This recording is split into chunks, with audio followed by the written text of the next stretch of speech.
कंजूस राजा और नट की कहानी। किसी नगर में एक राजा राज्य करता था। राजा बहुत ही कंजूस था। अपने राज्य खजाने पर सांप बनकर बैठा हुआ था। उसका पुत्र जवान हो गया था, किंतु राजा उसे खर्च के लिए एक पैसा भी नहीं देता था। उसकी पुत्री भी जवान हो गई थी, किंतु खर्च करने के भय से राजा उसकी शादी भी नहीं कर रहा था। इस प्रकार कंजूसी करते करते राजा बूढ़ा हो गया था। एक दिन राजा के राज्य में कुछ नट आए। वे राज दरबार में उपस्थित हुए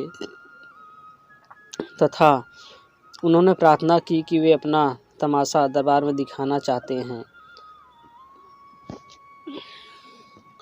राजा सोचने लगा कि तमाशा देखने के पश्चात मुझे इन नटों को पैसे देने पड़ेंगे, इसलिए उनसे बहाना बना दिया कि अभी उनके पास समय नहीं है।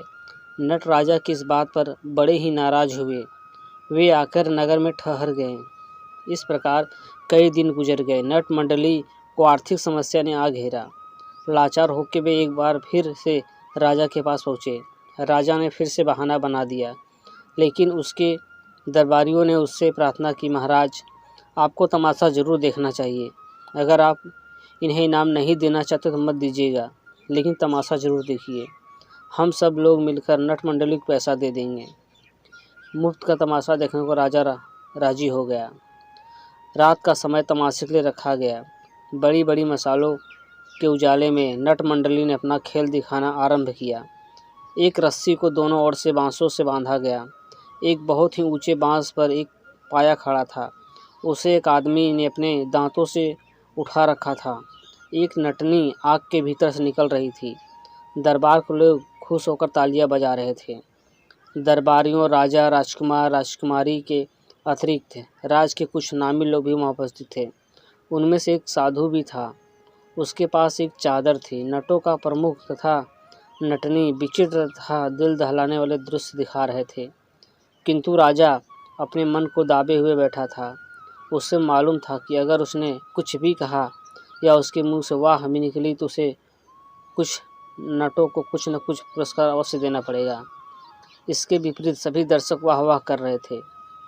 रात बीत रही थी। ऐसा मालूम देता था कि 2 घड़ी बाद ही सुबह हो जाएगी। नटी सोचने लगी कि राजा की वाहवाह के बिना नट प्रोत्साहित हो जाएगा, नट हतोत्साहित हो जाएगा। अतः नट को साहस बंधाते हुए बोली, रात घड़ी भर रही है, किस पिंजरे में आए? कहे नटी, सुन हो पिया मीठा ताल बजाए। नट समझ गया कि नटी उसका उत्साह बढ़ा रही है, इसलिए वह उत्साहित होकर और भी सावधानी से अद्भुत दृश्य दिखाने लगा। एक पहर उसे भी ख्याल आया कि कहीं नटी बेदास न हो जाए, सो नट ने नटी से ऊंचे स्वर में कहा। राजा अपने हृदय में उठने वाले प्रश्न को लेकर बेचैन हो उठा था। उसने तुरंत ही राजकुमार, राजकुमारी और साधु को अपने सामने बुलाया। तीनों लोग बड़े सम्मान के साथ राजा के सामने उपस्थित हुए। सबसे पहले राजा ने साधु से पूछा, साधु, तुमने अपने तन को चादर नट को क्यों दे दी? साधु भगवान का नाम लेकर बोला, महाराज, मैं सन्यासी हूँ। जब तब करना मेरा धर्म है, किंतु आपको देखकर मुझे अचानक लगा कि मैं भी क्यों न ठाट बाट वाला जीवन व्यतीत करूं। मेरा मन विलास की ओर विमुख हो उठा।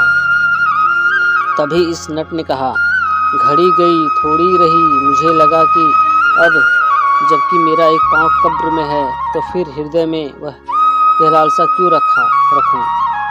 इस नट की बात ने मुझे सत्य से परिचित करवा दिया था। मैंने प्रसन्न होकर अपनी चादर उसे दे दी। अब यही सवाल राजा ने राजकुमार से किया। राजकुमार नीचे गर्दन करके बोला, पिताजी, मैं युवक हूँ, आप मुझे खर्च के लिए पैसे भी नहीं देते हैं। ऐसी स्थिति में मैं भला सुख से कैसे जी सकता हूँ। इसलिए मैंने फैसला किया है कि आपकी हत्या करके मैं इस राज का स्वामी बन जाऊँ। किंतु इस नट ने मेरी आंखें खोल दी। जब यह बोला कि घड़ी गई थोड़ी रही, तब मैंने सोचा कि मेरे पिताजी बूढ़े हो चले हैं, कितने दिन जिएंगे, इन्हें मारकर मैं पाप का भागी क्यों बनूं। इस शुद्ध विचार के आते ही मैंने अपने गले का हार इस नट को दे दिया। इसके पश्चात राजा ने यही सवाल राजकुमारी से किया। राजकुमारी बोली, अन्नदाता, मैं युवा हो गई हूँ, आप पैसा खर्च करने के भय से मेरा विवाह नहीं करते हैं। लाख खुद को संभालने के बाद भी मेरा हृदय फिसल गया और मैं मंत्री के पुत्र से प्रेम कर बैठी। हमने सोचा था कि हम भागकर विवाह कर लेंगे, किंतु नट के इस बात की घड़ी गई थोड़ी रही ने मेरी आंखें खोल दी। मैंने सोचा कि पिताजी वृद्ध हो चले हैं और कितने जिएंगे। ऐसी स्थिति में कलंक अपने साथ लेकर उनका मरना उचित नहीं है। इसी कारण मैंने भागने का विचार त्याग दिया। मैंने नट को इसी कारण अपनी अंगूठी दे दी। राजा यह बातें सोचकर आश्चर्यचकित रह गया। वह बेचैनी से तड़पने लगा।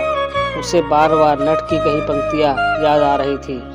उसे लगने लगा कि कंजूसी करके उसने कोई अच्छा काम नहीं किया है। अगर नट यह बात नहीं कहता तो उसकी बेटी उसके मुंह पर कालिक पोत देती तथा उसका बेटा उसे मार डालता। तब मेरी कंजूसी मेरा क्या साथ देती? इससे तो अगर समय रहते विवाह कर देता तो उसके मन में यह विचार कदापि नहीं आता। मेरे जीवन के कुछ ही दिन शेष बच गए हैं। इस बचे हुए दिनों को तो मैं सुख शांति से व्यतीत कर लूं। नट ने ठीक ही कहा कि घड़ी गई थोड़ी रही। अंत में राजा ने अपनी कंजूसी का विचार त्याग दिया और तुरंत पहरेदार को बुलाकर कहा, जाओ जाकर उस नट मंडली को हमारे सामने प्रस्तुत करो। पहरेदार राजा की आज्ञा पाकर वहां से चला गया और नट मंडली के पास पहुंचकर उन्हें राजा की आज्ञा के बारे में बताया।